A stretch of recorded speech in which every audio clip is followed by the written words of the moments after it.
Adapun sesungguhnya pertolongan kita ialah datang dari Allah Bapa pencipta Khalik langit dan bumi, Allah yang setia, yang tidak pernah meninggalkan perbuatan tangannya. Turunlah atas kita sekalian damai sejahtera dari Tuhan kita Yesus Kristus melalui pertolongan Roh Kudus, saat ini sampai selama-lamanya. Amin.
terambil dari kitab Mazmur 28 ayat 6-9. Kita akan membacakannya secara bersama-sama. Terpujilah Tuhan, karena Ia telah mendengar suara permohonanku. Tuhan adalah kekuatanku dan perisaiku. Hatiku percaya, aku tertolong, sebab itu beria-ria bagiku. Dan dengan nyanyian bersyukur kepadanya. Tuhan adalah kekuatan umatnya dan benteng dan keselamatan yang dilapinya. Keselamatan kira-kira umatmu dan dirimu sendiri. Doakanlah mereka dan dukunglah mereka untuk selama-lamanya. Amin. Kita sekarang akan membacakan pengakuan iman rasuli secara bersama-sama. 1, 2, 3. Aku percaya kepada Allah, Bapa yang Maha Kuasa, Khalik langit dan bumi, dan kepada Yesus Kristus anaknya yang tunggal Tuhan kita, yang dikandung daripada Roh Kudus, lahir dari anak dari Maria, yang menderita sengsara di bawah pemerintahan Pontius Pilatus, disalibkan, mati dan dikuburkan, turun ke dalam kerajaan maut. Pada hari yang ketiga, bangkit pula dari orang mati, naik ke surga, duduk di sebelah kanan Allah, Bapa yang Maha Kuasa, dan untuk menghakimi orang yang hidup dan yang mati. Aku percaya kepada Roh Kudus, gereja yang kudus dan am, persekutuan orang kudus, pengampunan dosa, kebangkitan daging, dan hidup yang kekal. Amin. Dari harta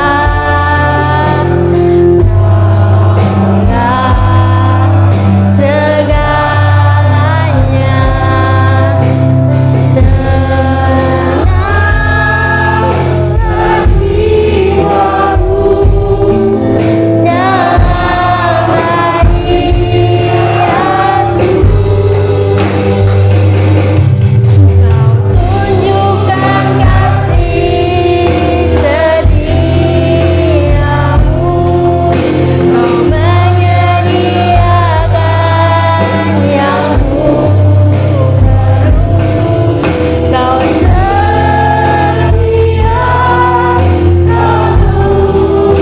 mulia, dulu sekarang dan selamanya. Kau tunjukkan kasih setiamu, kau menyediakan yang ku perlu, kau setia, kau mulia, Bapa kau setia. Bapa, Kau adalah Bapa yang sangat setia, melebihi kesetiaan siapapun, termasuk pendamping kehidupan kami. Oleh karenanya, biarlah kami belajar untuk setia kepadamu dari waktu ke waktu, dalam segala keadaan dan kenyataan. Kami bersyukur untuk pagi hari ini. Sepanjang minggu sudah lewat, kami merasakan penyertaan Tuhan atas diri kami pribadi, keluarga kami, bahkan keluarga besar GKRI Epifania. Kami juga bersyukur kalau boleh ada waktu, ada kesempatan bagi kami untuk beribadah bersama-sama di tempat ini. Yang kami yakini Tuhan juga hadir di tempat ini. Tuhan juga hadir di tengah-tengah rumah tangga dari setiap jemaatmu yang mengadakan ibadah melalui YouTube yang ada. Bapa di sorga, kami mau merenungkan kebenaran firman-Mu. Buka pemikiran kami, nyatakan firman-Mu bagi kami semua. Tidak hanya kami orang dewasa, tetapi juga untuk anak-anak remaja yang hadir di kesempatan ini. Karenanya ya Tuhan, waktu ini kami pertaruhkan sepenuhnya ke dalam tangan kasih kuasa-Mu. termasuk untuk para pendengar di YouTube ya Tuhan. Tuhan berkati mereka semua. Di dalam nama Tuhan Yesus kami berdoa dan bersyukur. Haleluya. Amin. Salam. Baik, sidang jemaat, kita melihat firman Tuhan yang diambil di dalam kitab Matius pasalnya yang pertama. Matius pasal pertama, Bapak Ibu nanti boleh baca ayat 1 sampai ayatnya yang ke-17. Tetapi saya mengajak untuk kita melihat 2 ayat saja, di ayatnya yang ke-5 dan ayatnya yang ke-6. Matius pasal 1 ayat 5 dan ayatnya yang ke-6. Jika sudah menemukan ayat ini, kita baca secara bersama-sama. Hitungan yang ketiga kita baca. 1, 2, iya. Salmon memperanakkan Boas dari Rahab. Boas memperanakkan Obed dari Rut. Obed memperanakkan Isai. Isai memperanakkan Raja Daud. Daud memperanakkan Salomo dari istri Uria. Sidang jemaat yang dikasihi oleh Tuhan, di dunia ini tidak banyak sebuah bangsa atau sebuah negara yang begitu memperhatikan tentang silsilah keturunan, dari siapa mereka berasal. Tidak banyak. Demikian juga suku, tidak banyak. Tiap kali ketemu bertutur keturunan siapa, nenek moyangnya siapa, urutan keberapa. Di Indonesia ada suku Batak. Orang-orang Batak, mereka tahu sampai keturunan berapa, nomor urut berapa, lalu panggilannya harus dipanggil siapa. Bagi kalangan Dayak, saya kebetulan berasal dari Dayak, Dayak Ut Danum yang tersebar di Kalimantan Barat dan juga Kalimantan Tengah, bahkan ada di Kalimantan Timur dan Malaysia. Mereka juga selalu bertanya tentang nenek moyang mereka, asal usul mereka. Mereka perlu tahu, dan mereka kalau tahu, keakraban, kedekatan begitu terasa. Ya, itu pengetahuan saya. Sementara bangsa, sekali lagi, dalam hal ini bangsa Israel, dari mana Yesus Kristus secara garis keturunan manusia berasal, perlu dibuka, perlu dibeberkan kepada banyak orang. Dan dalam hal ini Matius perlu menjelaskan, maksudnya perlu memberitahu kepada banyak orang siapa sesungguhnya Yesus itu, siapa saja keturunannya. Kalau kita lihat di sini begitu panjang disebutkan, sampailah kepada Yusuf yang memperanakkan Yesus. Ada istilah dan penempatan untuk laki-laki, tetapi dari sebutan untuk laki-laki ternyata ada tertulis 3 nama, 2 nama dan 1 yang tidak disebutkan namanya. Itu adalah perempuan, wanita. Lalu apa maknanya? Ini yang menjadi perenungan kita, Bapak Ibu, anak-anak remaja. Tema kita hari ini yaitu bicara tentang makna di balik silsilah. Sekalipun kita tidak mengenali nenek moyang kita, karena memang kita bukan berasal dari suku yang memperhatikan tentang urutan-urutan keluarga leluhur mereka. Tapi dari bacaan ini apa maknanya untuk kita? Saya mau sampaikan kepada kita makna di balik silsilah ini. Yang pertama, jika Bapak Ibu sidang jemaat memperhatikan ayat yang kelima, di situ ada perempuan yang bernama Rahab dan Rut. Ya. Rahab dan Rut. Siapa Rahab dan Rut ini? Kedua orang ini adalah perempuan yang bukan berasal dari bangsa Israel. Dalam hal ini kita mau belajar dari dua nama ini, bahwa di mata Tuhan setiap suku, setiap bangsa bernilai sama. Ini makna yang kita dapatkan melalui silsilah yang kita baca tadi. Saya ulang, di mata Tuhan setiap suku, setiap bangsa bernilai sama.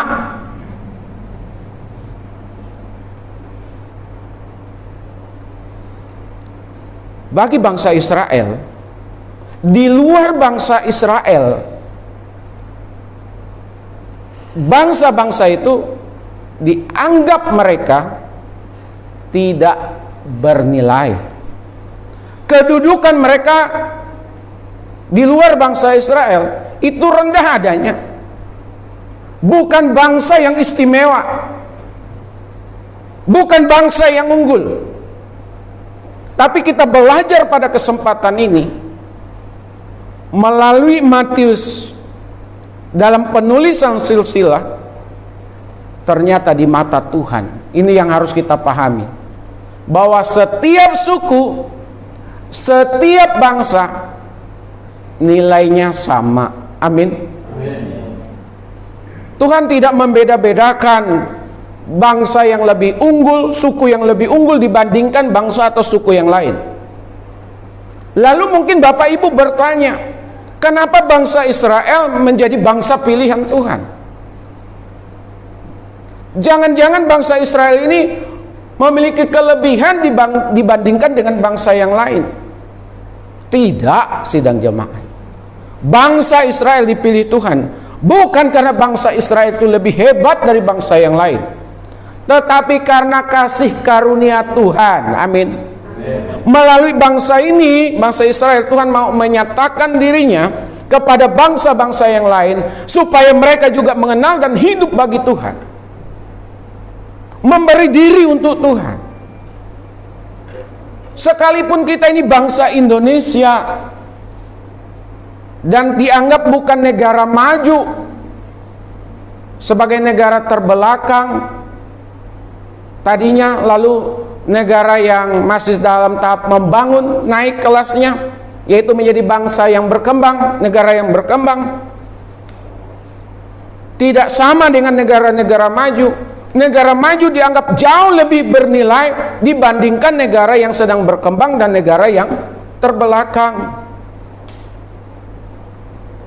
Dunia manusia boleh membagi-bagi seperti itu, tapi di mata Tuhan sama nilainya. Amin.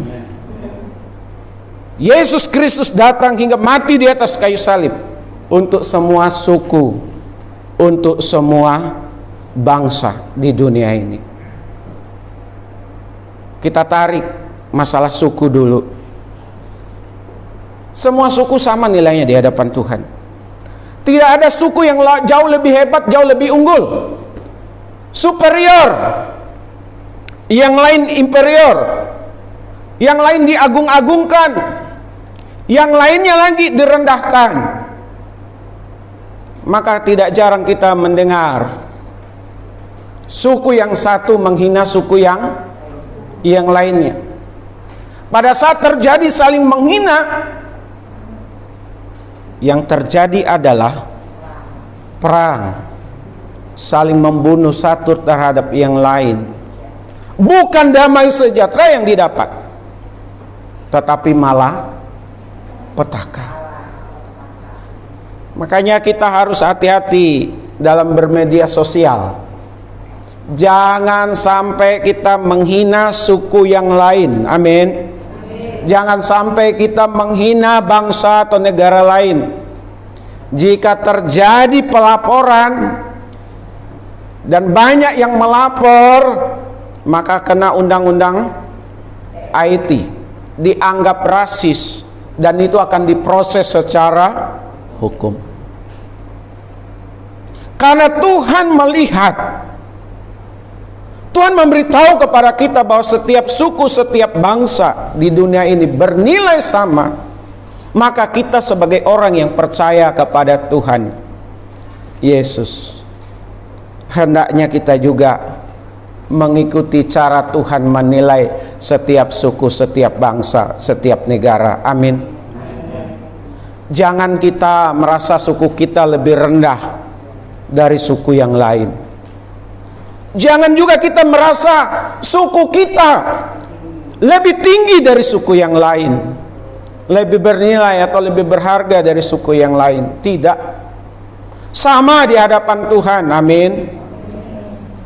Kalau boleh memilih, ya saya juga kalau ada istilah-istilah unggul, saya memilih suku yang lain, memilih di negara lain. Kalau boleh lahir di sana, memilih. Tapi Tuhan sudah tempatkan sedemikian rupa. Pak Paran harus lahir dari suku Dayak, warga negara Indonesia. Pak Paran harus terima, harus syukuri. Dan melalui silsilah ini, Pak Paran tahu, di mata Tuhan, apapun sukunya, sama nilainya di hadapan Tuhan. Amin. Kita harus bangga dengan suku kita masing-masing. Dan kita juga belajar dan harus demikian, bangga terhadap bangsa kita. Karena hari-hari belakangan ini, akhir-akhir ini, orang kita, bangsa kita lebih mengunggulkan bangsa lain. Makanya saya setuju kalau boleh belajar mencintai produk dalam negeri. Dulu ada yang mengatakan cinta produk dalam negeri, didengung-dengungkan cinta produk dalam negeri. Apa? Luar negeri maksudnya. Maaf, dalam negeri, sorry.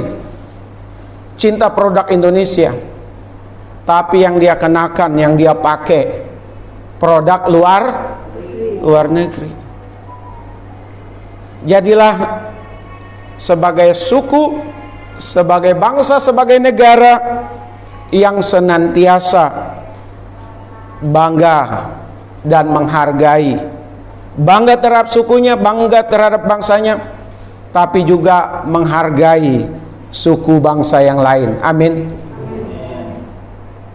Yang kedua, makna di balik silsilah ini, yang kedua kalau kita perhatikan di ayat 5 dan ayatnya yang ke-6. Di mata Tuhan setiap jenis kelamin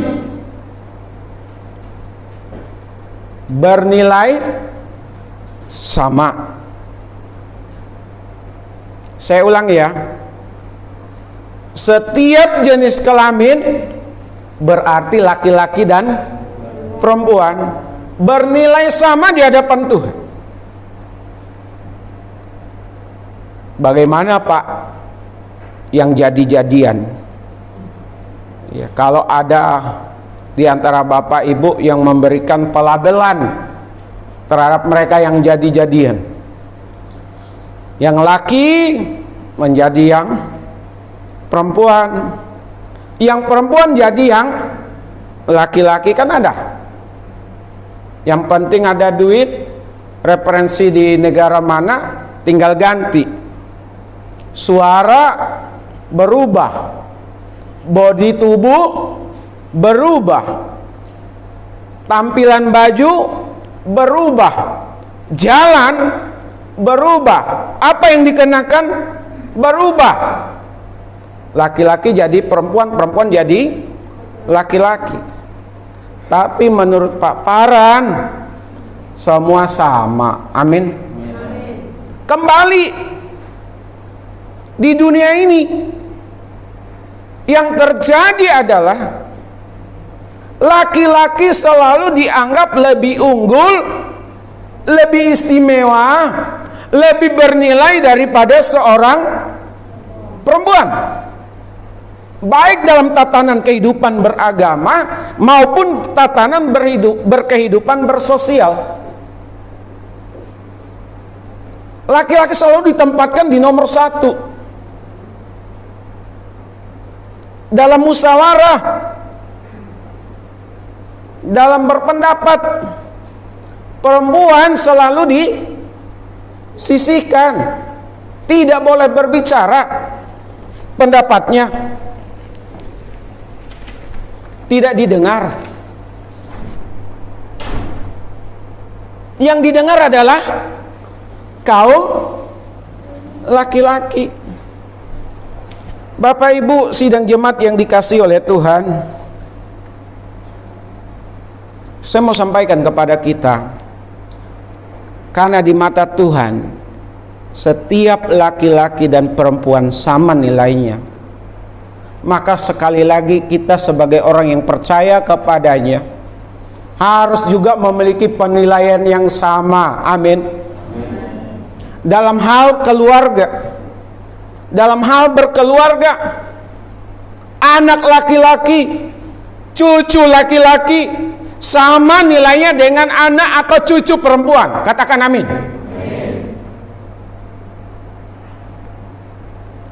Karena masih ada terjadi sekarang ini dalam kehidupan berbangsa, bernegara, dalam kehidupan bermasyarakat, anak perempuan selalu dinomor 2-kan. Ada orang tua yang pilih kasih, ada orang tua yang pilih kasih. Bahkan untuk harta warisan pun perempuan tidak mendapatkan sebagaimana seharusnya. Yang lebih banyak mendapatkan warisan itu adalah anak laki-laki dibandingkan dengan anak perempuan. Perlakuan sekali lagi berbeda. Tadi saya sebutkan tentang tatanan beragama. Di negara ini ada negara-negara tertentu yang agamanya kuat, kental. Wanita perempuan tidak diberikan tempat sebagaimana mestinya. Di gereja juga awalnya begitu sidang jemaat. Saya baca sejarah gereja, termasuk untuk gereja lokal, perempuan tidak boleh menjadi pendeta. Perempuan tidak boleh naik di atas mimbar untuk menyampaikan kebenaran firman Tuhan. Kalau saya pikir-pikir sidang jemaat dan di buku yang saya tulis, wanita itu hebat. Yang saya tulis begini: wanita atau perempuan sanggup mengerjakan pekerjaan laki-laki, tetapi laki-laki belum tentu, bahkan tidak akan sanggup mengerjakan pekerjaan yang dikerjakan oleh seorang perempuan. Setuju Bapak Ibu sidang jemaat? Setuju tidak? Setuju. Hebat perempuan itu. Bahkan salah satu menteri di kabinet Jokowi seorang perempuan yang hebat, perempuan yang terbaik dalam hal keuangan, dalam hal mengatur, memanage keuangan negara. Sri Mulyani hebat. Negara lain akui. bahwa ini adalah perempuan hebat. Memang kesempatan yang seringkali tidak diberikan kepada perempuan. Zaman dulu lebih parah lagi. Perempuan tidak boleh sekolah. Jangan jauh-jauh. Saya buka kartu sedikit sidang jemaat. Keluarga mama saya itu, mereka 5 bersaudara. 2 perempuan, 3 laki-laki. Ya, yang satu tidak saya hitung karena meninggal. Saya belum, memang tidak mengenalinya. Semua laki-laki sekolah. Yang perempuan tidak disekolahkan. Termasuk mama saya. Saya masih ingat waktu saya masih SD itu, mama saya mengikuti akhirnya sekolah baca tulis itu tiap sore untuk mengenali huruf. Sampai hari ini mama saya nggak bisa baca karena tidak disekolahkan. Menurut kakek kami, perempuan itu adalah seorang ibu yang cukup di dapur mengurus urusan rumah tangga. Tidak. Saya mau kasih tahu kepada anak-anak remaja yang perempuan-perempuan ini, yang gadis-gadis. Sekolah, amin. Kesempatan ini bangsa kita memberikan, mengakui bahwa perempuan wanita juga punya nilai yang sama dengan laki-laki. Nyatanya sudah ada perempuan di negara kita yang menjadi presiden. Siapa? Ibu Megawati. Dan saya banyak ketemu atau menemukan banyak wanita-wanita atau perempuan-perempuan hebat dalam posisi-posisi tertentu di perusahaan-perusahaan, bahkan dalam lembaga pemerintahan. Taliban, saya singgung sedikit ini. Perancis mengapresiasi waktu awal kali Taliban memenangkan pertempuran, dan dinyatakan bahwa nanti dalam susunan kabinetnya akan ada perempuan. Ternyata pada saat penyusunan kabinet nggak ada perempuan di situ. Bapak Ibu, kita harus sadar bahwa di mata Tuhan, sekali lagi, laki-laki, perempuan nilainya sama di hadapan Tuhan. Amin. Tidak ada separuh lebih, bahkan sepenuhnya di sorga nanti. Itu adalah laki-laki. Perempuan sedikit saja. Tidak ada sih di Alkitab mencatat pembagian itu. Cuman saya saja coba berimajinasi sidang jemaat. Siapa yang percaya kepada Tuhan, sungguh-sungguh hidup bagi Tuhan, apakah dia perempuan, apakah dia laki-laki, menghargai pengorbanan Yesus Kristus di atas kayu salib, maka dialah yang masuk sorga. Dan lebih taat saya lihat, lebih rajin saya lihat, lebih sungguh-sungguh saya lihat, itu adalah ibu-ibu di gereja. Yang lebih banyak ibu-ibu, perempuan, wanita. Laki-laki kemana? Kerja. Laki-laki kemana? Ke warung. Laki-laki kemana? Nongkrong. Di rumah. Tapi di gereja kita, ya puji Tuhan, laki-laki perempuan sama-sama rajin. Di luar sana saya cerita, yang lebih banyak ke gereja itu wanita. Ada yang berkata, ya kan wanita duluan jatuh dalam dosa, bukan laki-laki.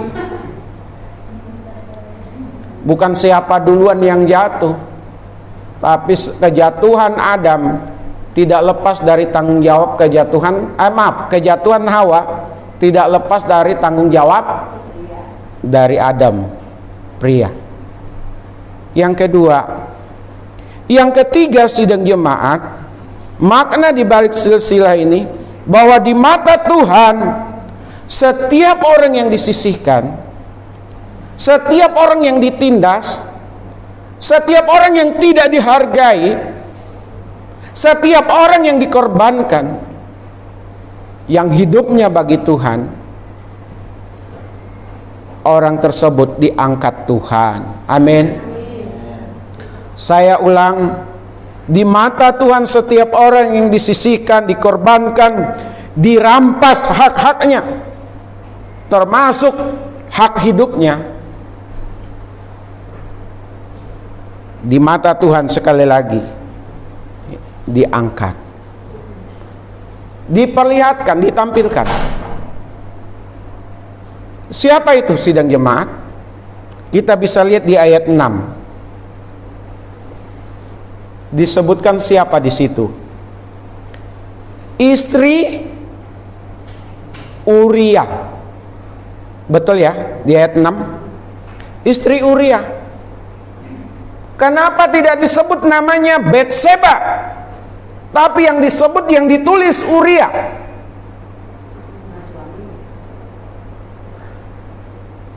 Karena suaminya ini ditindas.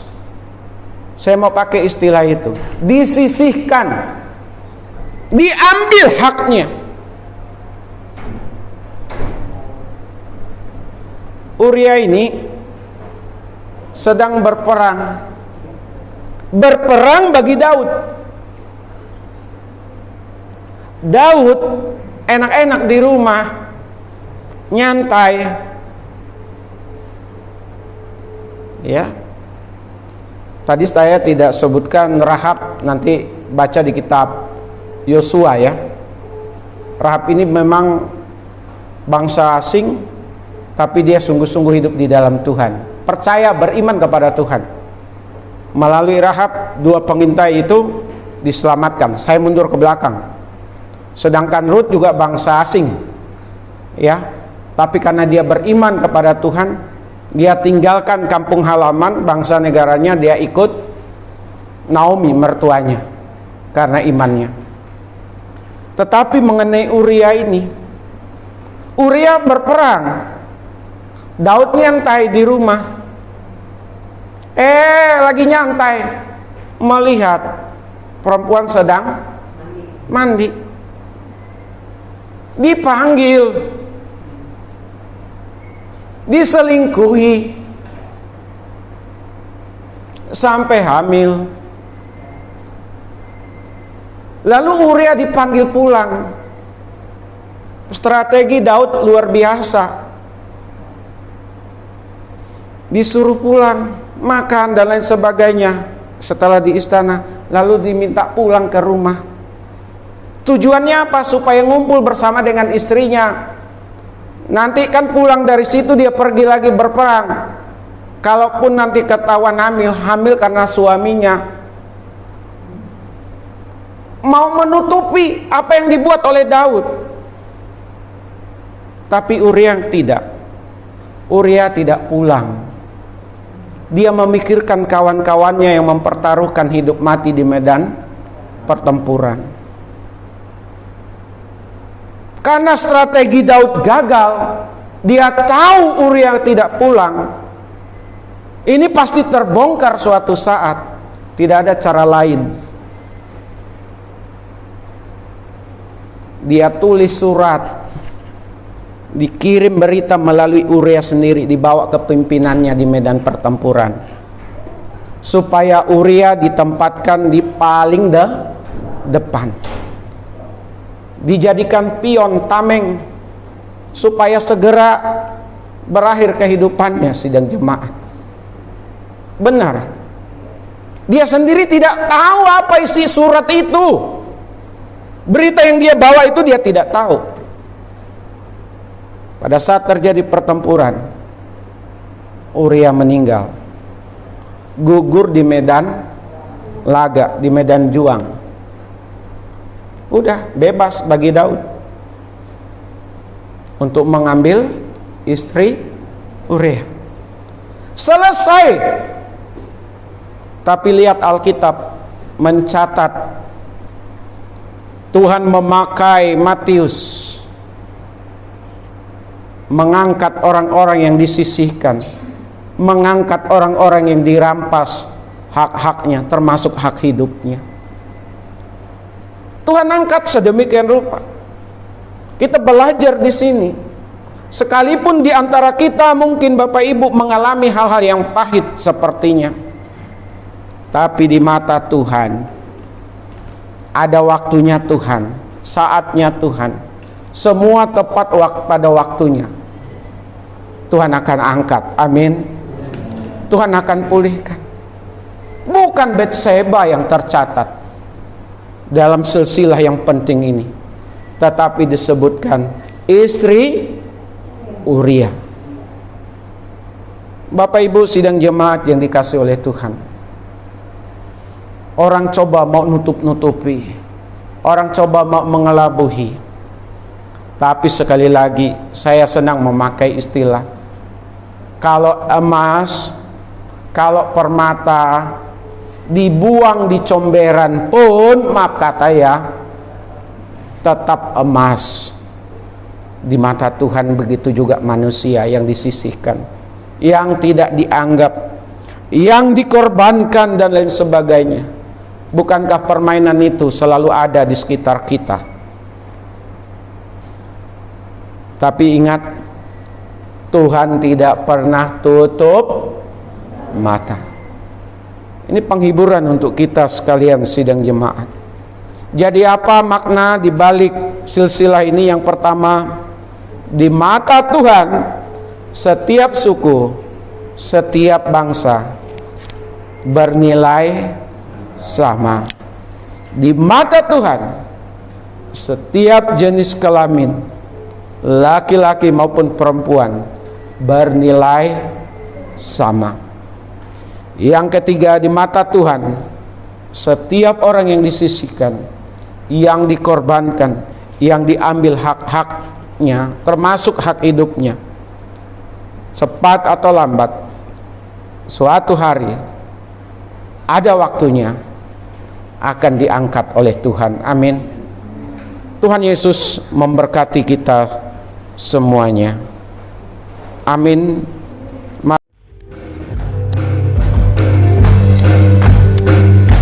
Jemaat dipersilakan bangkit berdiri. Kasih setiamu nyata bagiku, hikmat kebajikan tersedia bagiku. Bapalah Sang ikatkan segalanya.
Kita berdoa.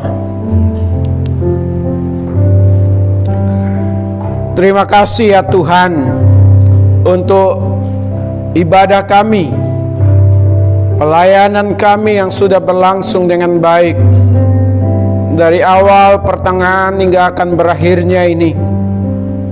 Terima kasih untuk pengurapan yang baru yang Tuhan berikan kepada setiap kami, kesanggupan, kerelaan di dalam melayani pekerjaan Tuhan. Karenanya hamba berdoa untuk setiap yang terlibat dalam pelayanan hari ini. Diberkati Tuhanlah mereka, kuatlah mereka di dalam Tuhan. Demikian juga untuk sidang jemaat-Mu yang telah memberi diri dengan keberanian, dengan iman, datang beribadah kepada Tuhan. Kedatangan mereka tidak sia-sia. Mereka semua dikuatkan, dihiburkan, diteguhkan oleh Tuhan, diberkati oleh Tuhan. Demikian juga sidang jemaat-Mu yang tidak hadir, namun memiliki kepedulian terhadap peribadahan di tempat ini, yang selalu mengikuti ibadah melalui YouTube yang ada ya Tuhan. Tuhan berkati mereka semua. Untuk pergumulan-pergumulan yang kami hadapi, kami berdoa bersama di dalam nama Yesus, supaya kami penuh percaya kepada Tuhan, mempercayakan setiap masalah kami, tantangan kami, bahwa Tuhan sanggup menyelesaikannya bagi kami. Dan biarlah kami hidup sebagaimana yang Tuhan inginkan kami hidup. Kami terus mengikuti apa yang Tuhan ajarkan kepada kami, menerapkan firman Tuhan yang kami dengar, baik melalui ibadah seperti ini, renungan setiap pagi, maupun kegiatan-kegiatan kerohanian yang kami ikuti melalui Zoom dan lain sebagainya. Apa yang dikerjakan oleh sidang jemaat Tuhan, dibuat Tuhanlah berhasil. Demikian juga anak-anak kami, anak-anak remaja, anak-anak dari sidang jemaat-Mu, cucu dari sidang jemaat-Mu, biar mereka bersaing, mereka berjuang, punya daya juang yang tinggi untuk mempersiapkan masa depan yang lebih baik. Kami ingin melihat anak-anak kami lebih baik dari kami. Kami mau melihat anak-anak kami sungguh-sungguh berkenan di mata Tuhan, hidup bagi Tuhan, hidup bagi Tuhan, di dalam kesetiaan kepada Tuhan. Terima kasih Tuhan Yesus. Kami terus berdoa sebagaimana Pak Chan yang doakan untuk Pak Tony, juga untuk Pak Alek. Kami sangat percaya kasih karunia demi kasih karunia Tuhan nyatakan, Tuhan limpahkan bagi kedua sidang jemaat-Mu ini. Terima kasih Tuhan Yesus. Kami berdoa tidak ada satupun yang gugur imannya. Dan kami juga berdoa Tuhan Yesus, semangati setiap kami untuk hidup di dalam Tuhan lebih lagi ya Tuhan. Terima kasih. Kami teringat untuk bangsa dan negara kami. Tuhan tolong bangsa ini, karuniakan kedamaian, karuniakan keamanan, dan biarlah bangsa kami diarahkan sesuai dengan cita-cita luhur bangsa ini menuju masyarakat yang adil dan makmur. Dan kami berdoa dan menolak di dalam nama Yesus intoleransi, radikalisme, dan teroris lama-lama boleh berkurang di negeri ini. Sekalipun kami tahu Tuhan sudah mulai masuk ke berbagai lini, berbagai lembaga negara ini, kami tetap percaya tangan-Mu yang kuat itu akan campur tangan atas bangsa kami. Bangsa ini tetap utuh, bangsa ini tetap bersatu dari Sabang sampai Merauke untuk membangun dirinya untuk sama seperti bangsa-bangsa yang lain. Terima kasih Tuhan Yesus. Kami mau pulang, mau kembali ke rumah masing-masing. Sertai kami sepanjang hari ini, bahkan sepanjang minggu, dalam perjalanan pulang ke rumah masing-masing. Terima kasih Tuhan. Terpujilah Tuhan Yesus untuk selama-lamanya. Mari kita bersama-sama mengucapkan doa Bapa kami. Bapa kami yang di sorga, dikuduskanlah namamu, datanglah kerajaanmu, jadilah kehendak-mu di bumi seperti di sorga. Berilah kami pada hari ini makanan kami yang secukupnya, dan ampunilah akan kesalahan kami, seperti kami juga mengampuni orang yang bersalah pada kami. Dan janganlah membawa kami ke dalam pencobaan, tetapi lepaskanlah kami daripada yang jahat. Karena Engkau yang punya kerajaan dan kuasa dan kemuliaan sampai selama-lamanya. Sidang jemaat milik Tuhan, kekasih-kekasih dari Tuhan Yesus, arahkanlah hati dan pikiran dan terimalah berkat yang daripada Allah.